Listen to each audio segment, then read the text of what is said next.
الف اللہ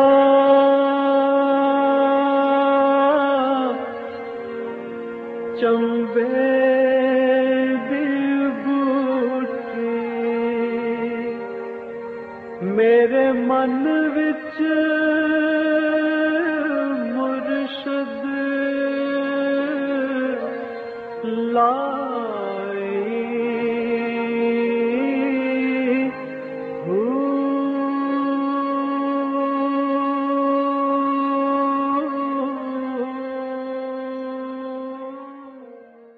بسم اللہ الرحمن الرحیم۔ السلام علیکم، پریام المرشد اور میں ہوں منور عتیق۔ ناظرین محترم، آپ کے سوالات اور رہنمائی کے لیے ہمارے ساتھ موجود ہمارے بہت ہی محترم جناب حضرت امیر محمد اکرم امان صاحب۔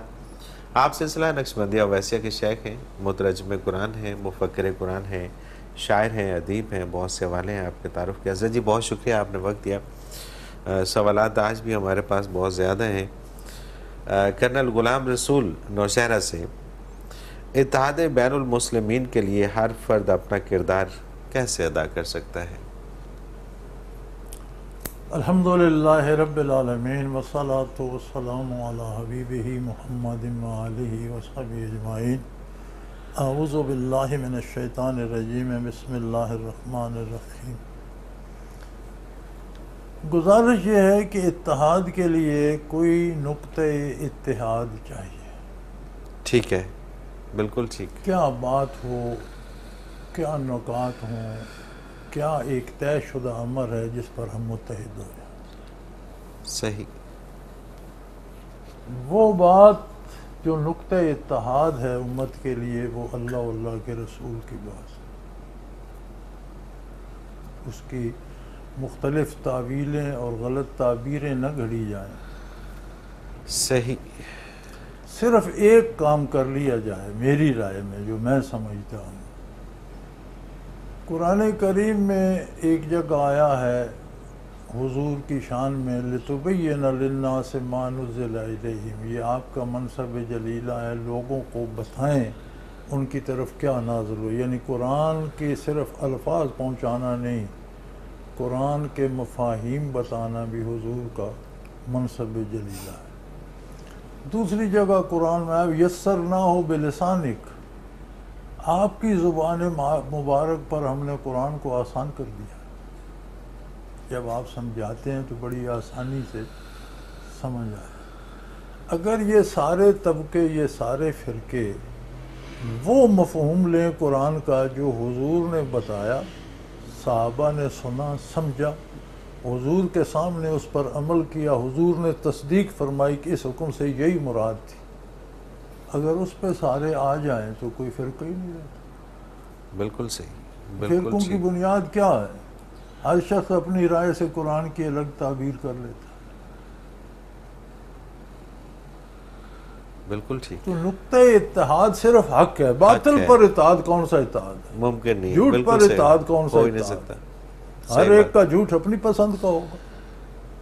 اتحاد کے لیے حق چاہیے، اور حق اللہ کا دین، اللہ کا رسول، اللہ کا قرآن، اللہ کی کتاب ہے۔ بے شک۔ اب ہر فرقہ قرآن اٹھائے پھرتا، وہ کہتا ہے یہاں سے یہ مراد ہے، یہاں سے یہ مراد۔ اگر اس سے یہ پوچھا جائے کہ یہی مراد صحابہ نے سمجھی تھی،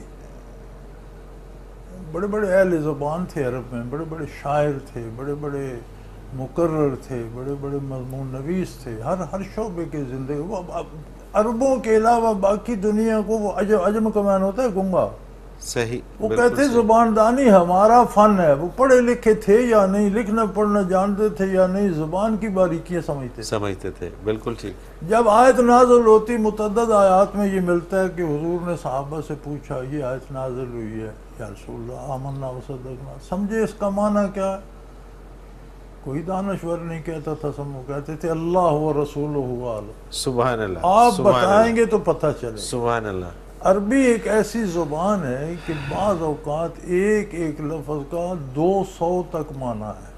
صحیح۔ دو نہیں، 200 تک معنی ہے۔ بالکل صحیح۔ بعض عام الفاظ جو ہم استعمال کرتے ہیں یہ مترادف ہیں، ایک دوسرے کے خلاف معنی ہے۔ مثلا ایک عام لفظ ہے مولا، ہر کوئی کہتا ہے مولا علی، یعنی مالک ہے نا مولا۔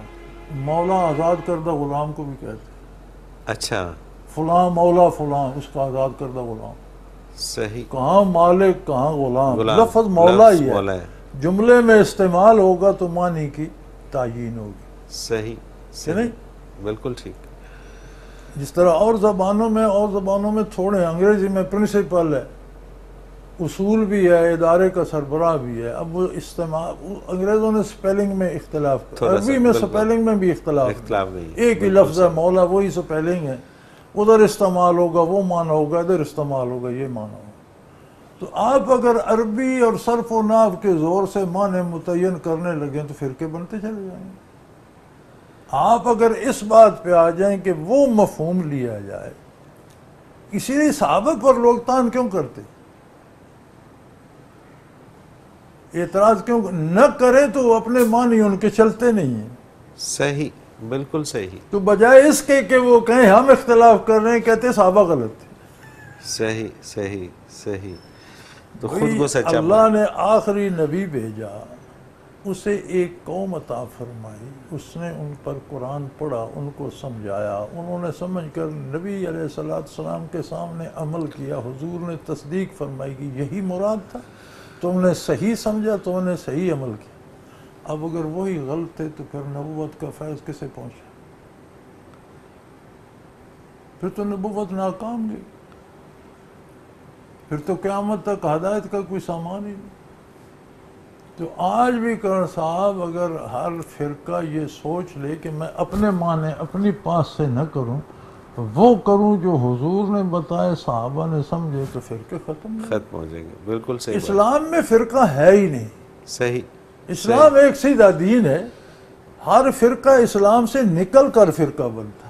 بالکل ٹھیک. اسلام میں فرقہ نہیں ہے. جو اسلام کے اندر ہے وہ فرقوں سے پاک ہے. بہترین. اسلام میں فروعات میں اختلاف ہو سکتا ہے، فروعات کہتے ہیں تشریح کو. ٹھیک ہے. تشریح میں اختلاف ہو سکتا ہے، اصول میں نہیں ہے. بالکل ٹھیک ہے. اللہ ایک ہے، رسول برحق ہے، قیامت قائم ہوگی، آخرت ہے، عذاب و ثواب قبر ہے، موت کے بعد زندگی ہے، قیامت ہے، یہ اصول دین ہے. ٹھیک ہے. اگر ان میں اختلاف نہیں ہے تو کیا یہ وضو کرنے میں ایسے نہ کرو جی ایسے کرو، یہ کیا ہے؟ یہ تو تشریح کی بات ہے. صحیح. اب کچھ لوگ آمین بلند آواز سے کہتے ہیں، کچھ خاموشی سے کہتے ہیں. دونوں ثابت ہیں. حضور نے بلند آواز سے بھی کہی، خاموشی سے بھی کہی.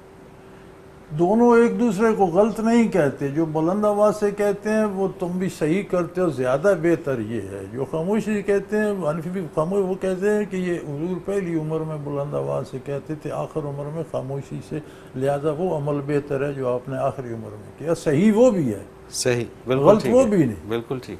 بالکل ٹھیک. تو یہ جو دو چار فرقے دیوبندی، بریلوی، اہل حدیث وغیرہ بنے، ان میں تشریحات میں فرق ہے. آگے چندہ کرنے والوں نے انہیں ایک دوسرے کو کافر قرار دے دیا. ان میں اصول میں فرق نہیں ہے. اصول میں فرق یہ ہے کہ کوئی قرآن پر ایمان میں فرق کرے، کوئی نبی کی ذات پر ان کی شان میں، یا کوئی اللہ کی شان میں آمیزش کرے. یہ اصول کے اختلاف. کوئی آخرت کا انکار کرے، عذاب و ثواب. اصول دین میں اختلاف فرقہ بنا دیتا. تشریحات میں اختلاف یہ فرقہ نہیں ہے. بالکل ٹھیک. صحابہ کرام میں بھی تشریحات میں اختلاف تھا. ایک نے ایک حال میں حضور کو دیکھا، وہ کہتا تھا یہ سنت ہے. دوسرے نے دوسرے حال میں دیکھا، وہ کہتا تھا یہ. اب جب پہلے حضور رفع یدین ہر تکبیر پہ فرماتے تھے، جنہوں نے اس حال میں دیکھا وہ آخر تک رفع یدین. آج بھی ہمارے امام مالک رحمۃ اللہ کے پیروکار بھی ہر تکبیر پہ ہاتھ اٹھاتے ہیں، اہل حدیث بھی ہر تکبیر پہ رفع یدین. یہ غلط تو نہیں ہے، حضور سے ثابت ہے. حنفی کہتے ہیں آخری عمر میں حضور صرف تکبیر اولا پہ ہاتھ اٹھاتے تھے. یہ زیادہ بہتر ہے، صحیح وہ بھی ہے. صحیح. کیونکہ اللہ کے رسول سے ثابت ہے، غلط نہیں ہے. تو یہ تشریح میں اختلاف تو اختلاف ہی نہیں ہے. اختلاف تو ہے جو اصول میں ہو. جیسے کسی کو قرآن پر ایمان میں اختلاف ہو، قرآن کے ترجمے میں اختلاف ہو، حدیث میں اختلاف ہو، نبوت میں اختلاف ہو، کسی نے نئے نبی ہونے کا دعویٰ کر دیا، ذات باری میں کوئی شرک کرتا ہو، تو یہ اختلاف ہے. بالکل. بہت سے تو اختلاف جو ہے وہ چندہ کرنے والوں نے بنا رکھا ہے، اختلاف ہے نہیں. وہ بڑی خوبصورت بات آپ نے فرمائی نا کہ اسلام میں تو کوئی فرقے نہیں ہے. جو اسلام سے نکل جاتا ہے وہ فرقے تو وہ پھر بناتا رہے. وہ اسلام میں تو پھر ہے ہی نہیں. اسلام میں تو کوئی فرقہ نہ ہوگا. اسلام میں تو کوئی فرقہ نہیں. بالکل صحیح. بالکل صحیح ہے. اور یہ اتفاق نقطہ اتحاد یہ ہے کہ ہم سب اس ترجمے پہ متفق ہو جائیں جو حضور نے سمجھایا، صحابہ نے سمجھا، حضور کے سامنے اس پر عمل کیا اور آپ نے اس کی تصدیق فرمائی صلی اللہ علیہ وسلم. سبحان اللہ، سبحان اللہ، بالکل ٹھیک ہے. یہ نقطہ اتحاد ہے. اتحاد ہے. اور یہ تمام مذاہب جو ہیں اگر وہ اسلام میں ہیں تو پھر تو کوئی ایشو نہیں ہے، اور اگر اسلام سے نکلے ہوئے ہیں تو پھر ان کی نام مسلمان رکھے رہے مسلمان ہیں، پھر وہ ان کی ہمیں فکر نہیں کرنی چاہیے، کیونکہ وہ تو پھر نکل گئے نا، ہم میں سے نکل گئے. ٹھیک ہے حضرت جی، مجھے ایک بریک پہ جانا ہے اور بریک سے واپس آ کے کچھ اور سوالات ہیں وہ شامل کرتے ہیں. ناظرین محترم، اگر آپ بھی اس پروگرام میں شامل ہونا چاہیں سوال کے ذریعے تو اسکرین پہ ہمارا نمبر موجود ہے، آپ نوٹ فرما لیجئے 0333455021. اور اسی طرح سے آپ اگر ہمیں میل کرنا چاہیں تو ای میل ایڈریس اس میں آپ ویب سائٹ پہ جائیں، ہماری almurshid.tv کی ویب سائٹ پہ، اور وہاں پہ کوسچن کا آپشن ہے، اس سے آپ ہمیں میل کر سکتے ہیں. اسی طرح سے almurshid.tv میں آپ ہمارے تمام گزشتہ پروگرامز بھی دیکھ سکتے ہیں، اور حضرت جی کی تفاسیر اردو میں اور پنجابی بیانیہ وہ بھی آپ اس میں دیکھ سکتے ہیں، ترجمہ اردو میں اور انگلش میں وہ بھی آپ اس میں دیکھ سکتے ہیں. ایک مختصر کمرشل بریک، اس کے بعد حاضر ہوتے ہیں، ہمارے ساتھ رہیے.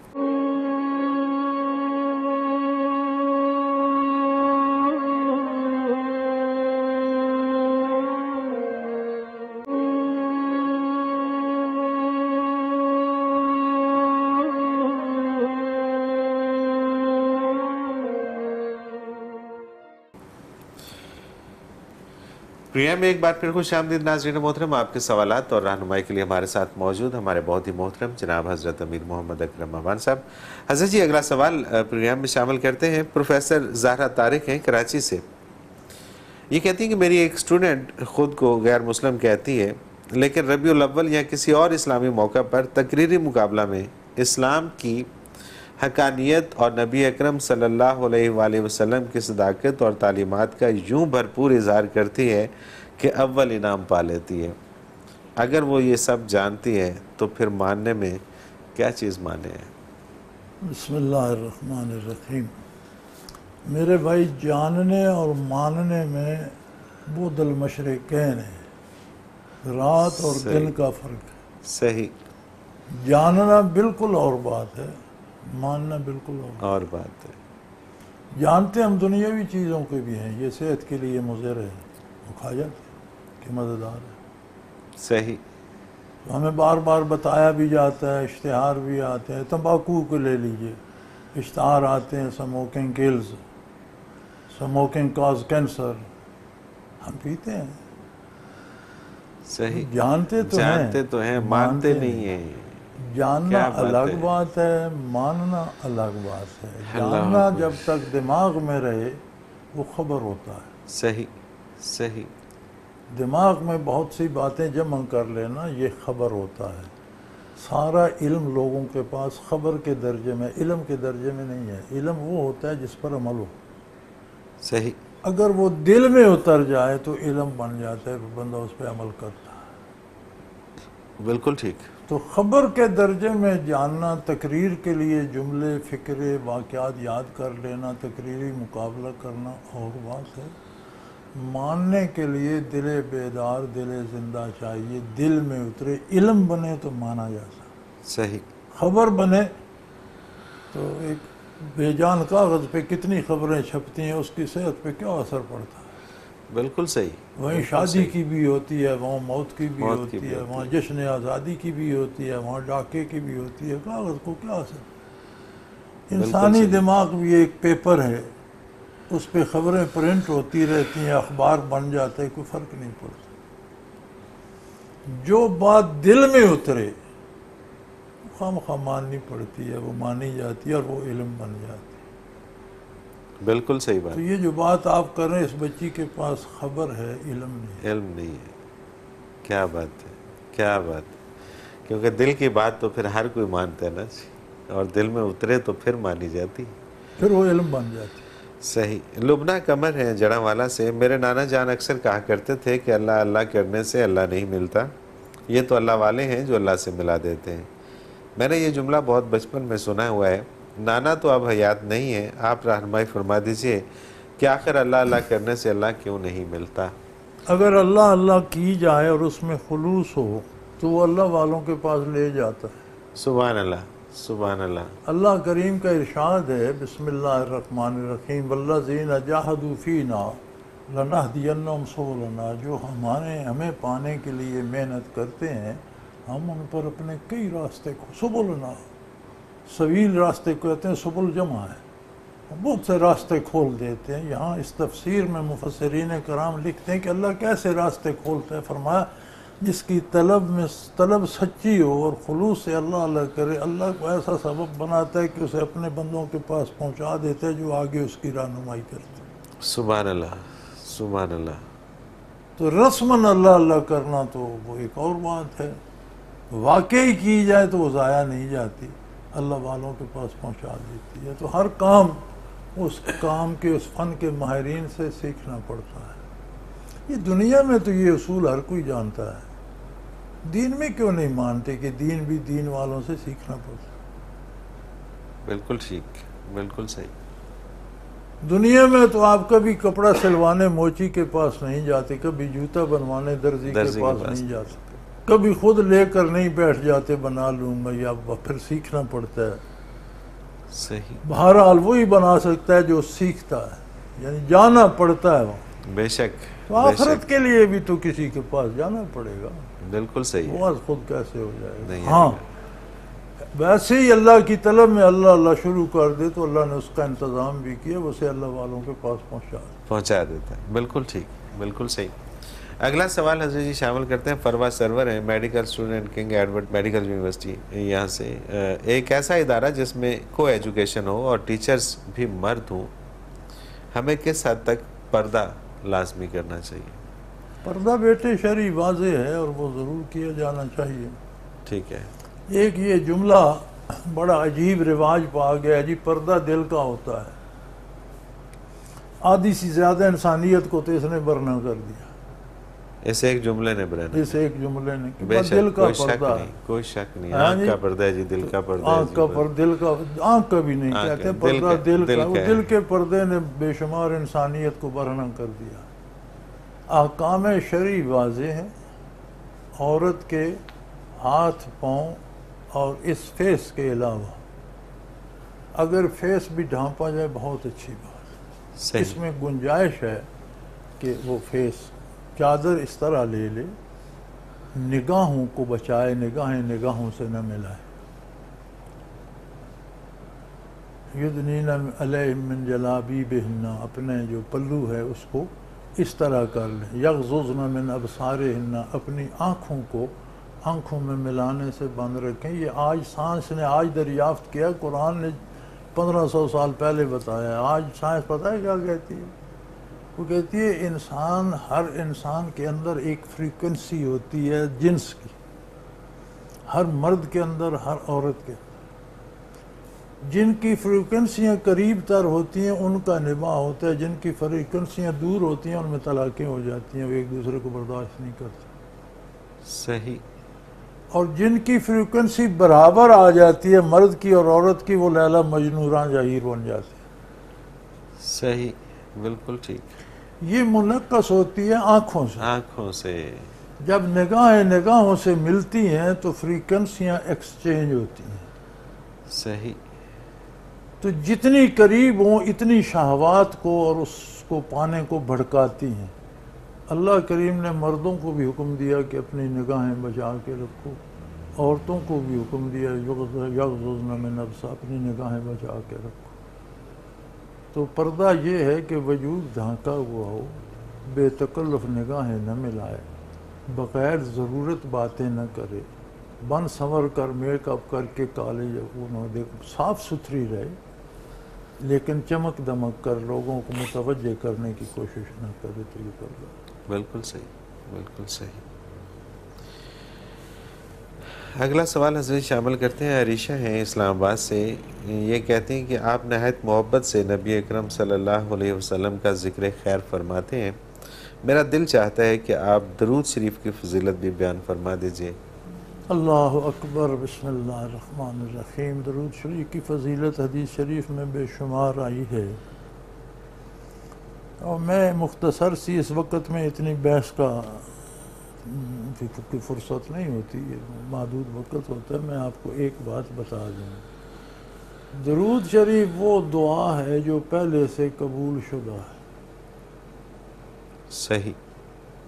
دعا کا انجام کیا ہے؟ سب سے اعلیٰ اس کا نتیجہ کیا ہے؟ اللہ قبول کرے. قبول فرما لے. درود وہ دعا ہے جو پہلے قبول ہے. ان اللہ و ملائکتہ یصلون علی النبی، اللہ مسلسل رحمت بھیج رہا، سبحان اللہ. فرشتے بھی مسلسل دعا کر رہے ہیں، تم بھی دعا کرو اللہ رحمت بھیج، تو رحمت تو پہلے بھیج رہا. صحیح. تو درود وہ دعا ہے جو قبول شدہ ہے. سبحان اللہ. ایک سبحان اللہ. جب آپ درود پڑھتے ہیں تو فرشتے مقرر ہیں، ہر فرشتہ ہر درود کو ایک تھال میں پھولوں کی طرح سجا لیتا، براہ راست بارگاہ نبوی میں جا کر پیش کرتا ہے کہ فلاں فلاں کے بیٹے یا بیٹی نے یہ تحفہ بھیجا. سبحان اللہ. سبحان اللہ. کچھ لوگ ایسے بھی ہیں دنیا میں جو مسلسل پڑھتے ہیں تو ایک فرشتہ لے لیتا ہے، دوسرا لے لیتا ہے، تیسرا لے لے، پڑھتے جاتے ہیں، قطار بنتی جاتی ہے، بندے سے روضہ اطہر تک قطار بنتی. سبحان اللہ. اللہ اکبر. تو اس کی یہی فضیلت سب سے اعلیٰ ہے کہ یہ وہ دعا ہے جو قبول شدہ ہے. سبحان اللہ. سبحان اللہ. حضرت جی اگلا ایک سوال بریک سے پہلے اور شامل کریں گے. انہوں نے اپنا نام نہیں لکھا لیکن یہ کہتے ہیں کہ نماز تو حالت جنگ میں بھی معاف نہیں، لیکن ہمارے اکثر افسران ہمیں دوران ڈیوٹی نماز پڑھنے سے منع کرتے ہیں. اس سلسلے میں ہمیں غلط کیا کرتے ہیں، نہیں کرنا چاہیے. ہاں افسران یہ کر سکتے ہیں کہ لوگوں کے مختلف گروپ بنا دیں. بعض اوقات ڈیوٹی ایسی ہوتی ہے کہ وہاں ضرور کھڑا رہنا پڑتا ہے، تو باری باری پڑھ لیں. اگر 10 سپاہی ڈیوٹی پر ہیں 2 نماز پڑھ لیں، 8 سے ڈیوٹی پر رہیں وہ کھڑے ہو جائیں 2 دوسرے پڑھ لیں. صحیح. بالکل ٹھیک. روکنا نہیں چاہیے افسران کو اس میں یہ ترتیب. جیسے حالت جنگ میں اللہ نے فرمایا کہ آدھے 2 رکعت آپ کے ساتھ پڑھ لیں، پھر وہ جا کر محاذ پہ کھڑے ہو جائیں، دوسرے آدھے آ کر آپ کے ساتھ 2 رکعت، تو ان کی 2 رکعت پوری نماز کا ثواب دے دوں گا. تو ڈیوٹی کے دوران بعض اوقات مجبور، اب دہشت گردی ہو رہی ہے، کسی کے مارے جانے کا خطرہ ہے، تو وہاں جو لوگ ہیں ان میں تقسیم کر دیا جائے نا. صحیح. 5 بندے ڈیوٹی پر ہیں، 1 نماز پڑھ لے، پھر 4 تو ڈیوٹی دیتے رہیں، پھر 1 پڑھ لے، پھر 1 پڑھ لے. بالکل زیادہ ہیں 10-20 ہیں تو 5-7 پڑھ لیں، 12-13 ڈیوٹی پہ کھڑے رہیں. تو افسران کو روکنا نہیں چاہیے، ترتیب بنانی چاہیے. ترتیب بنانی چاہیے. بالکل ہی مجبوری ہو نماز سے روک دیا جائے تو وقتی طور پر قضا کر لے، بعد میں اپنی قضا ادا کر لے. بالکل ٹھیک ہے. اور جو پڑھنے والے ہیں وہ بھی پھر نماز ہی پڑھیں، نماز ہی پڑھیں، وہ بھی وقت نماز ضائع کے نہ نام پہ دھوکہ دے کے کریں. نہ نکل وقت جائیں، ضائع نہ کریں. پھر وہ بھی کیونکہ یہ دونوں طرف سے ہوتا ہے نا جی. یہ افسران بھی مجبور ہو جاتے ہیں بعض اوقات کہ وہ لوگ نماز کا بعض بہانہ اوقات کر کے کیا جی، اکثر ہم جہاں دیکھتے ہیں معمار مزدور لگے ہوتے ہیں گھروں میں، ویسے نماز نہیں پڑھتے. یہاں 8 بجے آتے ہیں، 4 بجے چھٹی کرنے، درمیان میں 2 نمازیں پڑھتے 2 نمازیں پڑھتے ہیں اور جاتے ہیں گھنٹہ لگا کے آ جاتے ہیں. یہ درست نہیں، نماز ہی پڑھی. بالکل صحیح. دونوں طرف سے یہ اصلاح کی توازن برقرار رہنا چاہیے. حضرت جی مجھے ایک بریک پہ جانا ہے اور بریک سے واپس آ کے کچھ اور سوال شامل کریں گے. ناظرین محترم، اگر آپ بھی اس پروگرام میں شامل ہونا چاہیں تو اسکرین پہ ہمارا نمبر موجود ہے، آپ نوٹ فرما لیجیے 033349555021. اور اسی طرح سے آپ ہمیں میل کرنا چاہیں تو almurshid.tv کی ویب سائٹ پہ جا کے کوشچن کے آپشن میں آپ ہمیں میل کر سکتے ہیں. ایک مختصر کمرشل بریک، اس کے بعد حاضر ہوتے ہیں ہمارے ساتھ.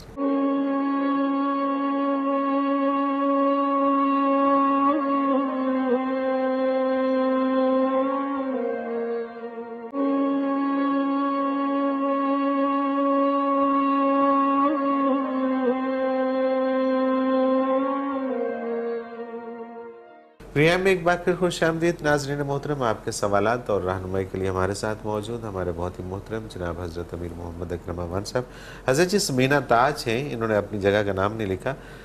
سوال ان کے 2-3 سوال ہیں. پہلا سوال کہ حضور صلی اللہ علیہ وسلم کے نالین مبارک بہت ساری جگہوں پہ دیکھنے میں آتے ہیں، ان کی کیا حقیقت ہے؟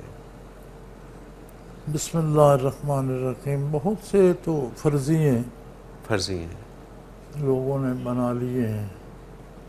اور بڑا خوبصورت جواب مولانا تھانوی رحمۃ اللہ علیہ نے دیا تھا.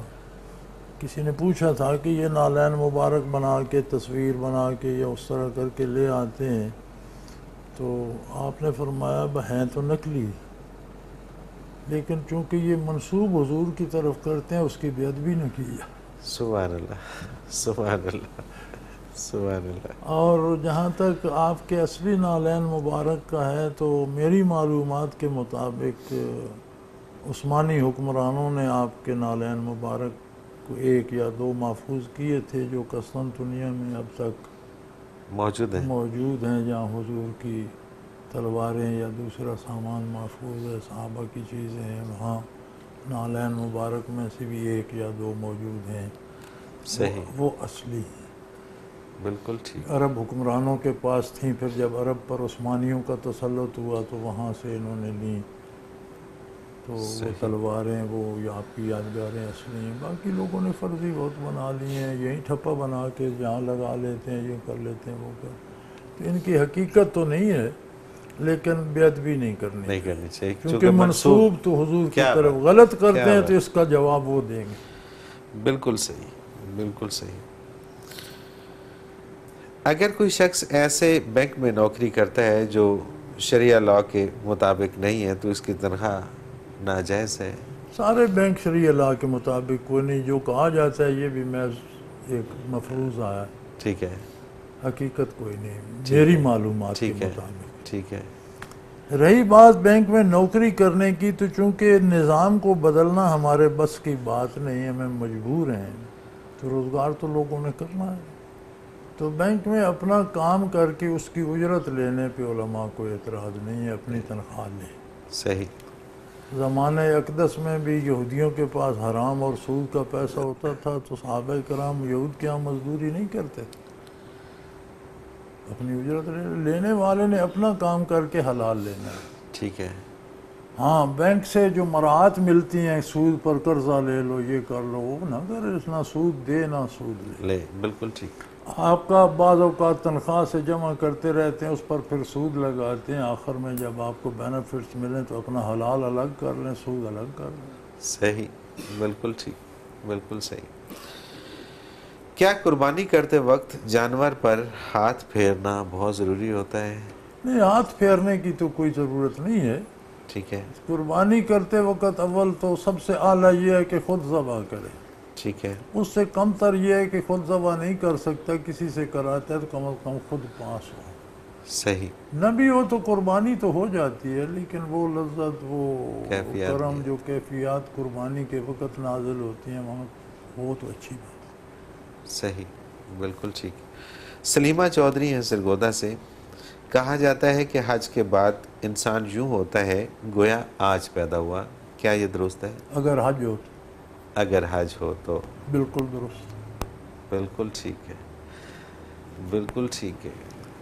اگر حج ہو تو پھر تو بالکل ایسا ہی ہوتا ہے. سیر سپاٹا ہو تو پھر اور وہ آتا ہے. میں نے ایک دفعہ ایک تفسیر اسرار التنزیل پہلے مکمل ہو کر چھپ چکی، اس کی انگریزی تفسیر بھی آ گئی، تو اس میں نے یہ لکھا تھا کہ حجاج کرام، صحابہ کرام جب کنکریاں مارتے تھے شیطان کو، تو کوئی وہاں سے کنکریاں اٹھاتا نہیں تھا، بلکہ اللہ کے فرشتے اٹھا لیتے تھے، جو قیامت کو ان کے اعمال میں تو نیکیوں میں رکھی جائے. تو ہمارے ایک مولانا ہوتے تھے، ان کا ہنگو میں مدرسہ تھا، وہ نیک آدمی تھے اور بڑے فاضل تھے. تو انہوں نے تفسیر میں پڑھ کے مجھے خط لکھا، جماعت کے ساتھی تھے، تو انہوں نے لکھا حضرت آپ نے لکھ تو دیا ہے، لیکن میں تو اس سال حج پر گیا ہوا تھا اہلیہ کے ہمراہ، تو میں نے تو دیکھا وہ کنکریاں تو سعودیہ کے ٹرک رات کو اٹھا رہے ہوتے. آپ نے لکھ دیا فرشتے اٹھاتے ہیں. تو میں نے انہیں جواب لکھا تھا، بھئی میں نے کہا ہے حاجیوں کی کنکریاں فرشتے اٹھاتے. سبحان اللہ، سبحان اللہ. جو باقیوں کی تو سعودیہ کے ٹرک ہی اٹھائیں گے. جی ہاں، جو سیر کرنے جاتے ہیں ان کی تو پھر سعودیہ کے ٹرک ہی اٹھائیں گے نا. تو جو حج کرتا ہے وہ بالکل ایسے ہو جاتا ہے جیسے آج دنیا میں پیدا ہو. بالکل صحیح. سبحان اللہ، سبحان اللہ. کیا درجہ ہے حج کا. اگلا سوال حضرت جی ڈاکٹر عائشہ ستوت لاہور سے. مہربانی فرما کر مجھے ایسا طریقہ تعلیم فرمائیے کہ میں اس طرح سے قربانی کروں کہ اللہ کریم اسے قبول فرمائے اور راضی بھی ہوں. میرے بھائی کوئی نیا طریقہ کوئی بھی شخص تعلیم نہیں کر سکتا، سارے طریقے وہی ہیں جو آقا نامدار صلی اللہ علیہ وسلم نے تعلیم فرمائے ہیں۔ بات خلوص کی ہے کہ آپ کس خلوص سے اس پر عمل کر رہے ہیں، وہ لذت الگ ہوتی ہے۔ طریقہ نیا کوئی نہیں، کوئی آپ کے بعد ایسا بندہ نہیں آئے گا جو آپ سے زیادہ مزیدار بات بتا سکے، ناممکن۔ جو بتائے گا، جو حق بتائے گا، وہ آپ صلی اللہ علیہ وسلم ہی کی بات بتائے گا۔ طریقہ وہی ہے جو مسنون ہے، بات خلوص کی ہے کہ آپ کس درد دل سے اس پر عمل کر رہے ہیں۔ سبحان اللہ، سبحان اللہ، سبحان اللہ۔ آپ کی کیفیات اس وقت کیا ہیں، سوچ کیا رہے ہیں؟ آپ اگر قربانی کے مقصد سے واقف ہیں تو پھر تو بات بن جائے گی، اور اگر واقف نہیں ہیں تو پھر جتنا رسمیں مرضی ہیں جو تو مرضی رسمیں پھر۔ تو ہوتی رہتی۔ ام خاور ہے ڈی جی خان سے، میرا تعلق ایک بے حد غریب گھرانے سے ہے، میکا بھی ضرورت مند طبقے سے تھا۔ میں اکثر سوچتی ہوں کہ ہم تو نماز روزے کے علاوہ کچھ نہ کر سکے، نہ زکوٰۃ فرض ہو پائی، نہ حج کی استطاعت ہوئی، نہ ہی کبھی قربانی ادا کی، الٹا قربانی کے گوشت کا ہی انتظار کیا۔ تو ہم ان تمام نیکیوں کی کمی کیسے پوری کریں؟ ہم تو بہت پیچھے رہ گئے، اللہ کی راہ میں دینے کی بجائے لینے والوں کی لسٹ میں رہے۔ نہیں کہ اللہ کسی کو پیچھے نہیں چھوڑتے۔ غریب جس میں استطاعت نہیں ہے اس پر حج فرض ہی نہیں۔ لیکن نبی کریم صلی اللہ علیہ وسلم نے فرمایا کہ اگر وہ جمعے کو باقاعدہ تیار ہو کر غسل کر کے کپڑے دھو دھا کے صاف کر کے تیاری کر کے بر وقت جا کے جمعے کی نماز ادا کرتا ہے، اسے حج کا ثواب مل جاتا ہے۔ تو امیر عمر میں ایک بار کرتا ہے، غریب مہینے میں 4 بار۔ سبحان اللہ، سبحان اللہ۔ امیر لاکھوں روپے زکوٰۃ دیتا ہے، غریب اپنے کھانے سے ایک لقمہ صدقہ کسی جانور کو دے دیتا ہے، کسی اپنے جیسے غریب کو دے دیتا ہے، اس کے لاکھوں سے اس کے ایک لقمے کی قدر زیادہ ہے۔ صحیح۔ ایک بندے نے 1 لاکھ 10 لاکھ 5 لاکھ زکوٰۃ دی تو اس نے 2.5% ہی دیا، 97.5% تو اس کے پاس، تو غریب کے پاس تو تھا ہی وہ لقمہ، اس نے جو تھا وہ آدھا دے دیا یا اس کا چوتھائی، تو زیادہ کون ہوا؟ تو غریبی تو اللہ کی نعمت ہے میرے بھائی، غریبی تو وہ انعام ہے کہ مفت میں ہر چیز ملتی ہے۔ اور کتنے گناہ ہیں جو محض دولت کے بل پہ ہم کرتے ہیں اور غریب وہ نہیں کر سکتا، یہ بھی اللہ کا احسان ہے۔ اللہ اکبر، اللہ، غریبی بھی اللہ کی نعمت ہے۔ سبحان اللہ۔ اگلا سوال حضرت شامل کرتے ہیں، محمد طارق ہیں راول پنڈی سے۔ نبی اکرم صلی اللہ علیہ وسلم نے تو 100 اونٹ بھی قربان فرمائے، پھر ہم ایک اونٹ میں اتنے بہت سے لوگ کیوں حصہ ڈالتے ہیں؟ گزارش یہ ہے کہ نبی کریم صلی اللہ علیہ وسلم نے حجۃ الوداع پہ 100 اونٹ قربان فرمائے، آپ نے 63 اپنے دستے مبارک سے نہر فرمائے، اور باقی حضرت علی رضی اللہ عنہ کو حکم دیا کہ باقی کے تم سارے نہر کیے گئے۔ نہر کہتے ہیں یہاں نیزہ مارتے ہیں یا چھری مارتے ہیں، یہاں حلق میں ٹھیک ہے، وہ گر جاتا ہے تو پھر اسے ذبح بھی کر لیتے ہیں۔ ٹھیک ہے۔ اس سے مراد یہ ہے کہ قربانی استطاعت اور ہمت کے مطابق دینی۔ غریب جو ہے اس کو بھی معلوم نہ رکھا جائے، جس کے پاس تھوڑی پیسے ہیں وہ ایک بھی کرے، جو کر سکتا ہے وہ ایک جانور کر لے، اونٹ کر لے، بیل کر لے، جو زیادہ کر سکتا ہے وہ 2 اونٹ 2 بیل 4 بیل کر، یعنی اپنی حیثیت کے مطابق جتنا آگے وصول کرنا چاہتا ہے اتنا آج ڈپازٹ کرا دے بھائی۔ کیا بات ہے، کیا بات ہے۔ آپ ایک سرمایہ آخرت کے لیے اللہ کے خزانے میں جمع کرا رہے ہیں، وہاں محفوظ رہے گا، جتنا چاہیں کر لیں۔ تو آپ کے 100 اونٹ قربان کرنے سے مراد یہ ہے کہ زیادہ سے زیادہ جتنی ہمت ہو اتنی قربانی کی جا سکتی ہے، اتنا اجر، اتنی کیفیات، اتنا ثواب، اتنے درجات ملیں۔ صحیح۔ تو کوئی غریب ہے تو ایک بڑے جانور میں 7 حصے بھی ہو سکتے ہیں، اونٹ، بھینس، گائے، بیل میں۔ بکرا، بھیڑ ہو تو وہ ایک ہی ہے، اس میں 2 حصے نہیں ہو سکتے، چھوٹا جانور ہے۔ صحیح، بالکل ٹھیک۔ اور جو نہیں کر سکتے اور ان کے دل میں یہ درد اٹھتا ہے کہ اللہ مجھے دیتا میں بھی کرتا تو یہ درد کرنے سے زیادہ قیمتی ہے. قیمتی ہے. کیا بات ہے، اس کا اپنا اجر. کیا بات ہے، سبحان اللہ سبحان اللہ. حضرت جی وہی ہوا کہ ہمارے پروگرام کا وقت اپنے اختتام کو پہنچ گیا. آپ کا بہت شکریہ کہ آپ نے وقت دیا اور اتنی خوبصورت گفتگو اور اتنے خوبصورت جواب آپ نے ہمارے ناظرین تک پہنچائے. انشاءاللہ کوشش کریں گے کہ اگلا پروگرام پورے کا پورا ہم قربانی کے حوالے سے کریں اور اس میں لوگوں کو بتائیں. ناظرین محترم، اگر آپ بھی اس پروگرام میں شامل ہونا چاہیں اپنے سوال کے ذریعے تو اسکرین پہ ہمارا نمبر موجود ہے، آپ نوٹ فرما لیجئے 0333455021. اور اسی طرح سے آپ ہمیں میل کرنا چاہیں تو almurshid.tv کی ویب سائٹ پہ جا کے کوسچن کے آپشن پہ جا کے ہمیں اپنا سوال لکھیے. آپ کا سوال ہم اس پروگرام میں شامل کریں گے. اسی طرح سے ہمارے جتنے بھی گزشتہ المرشد پروگرامس ہیں وہ آپ کو almurshid.tv کی ویب سائٹ پہ مل جائیں گے. اور حضرت جی کا اردو اور انگلش میں ترجمہ قرآن پاک کا اور اردو اور پنجابی میں بیانیہ تفسیر آپ کو اس ویب سائٹ کے اوپر مل جائے گی. اس کے ساتھ ہی پروگرام کا وقت اپنے اختتام کو پہنچا.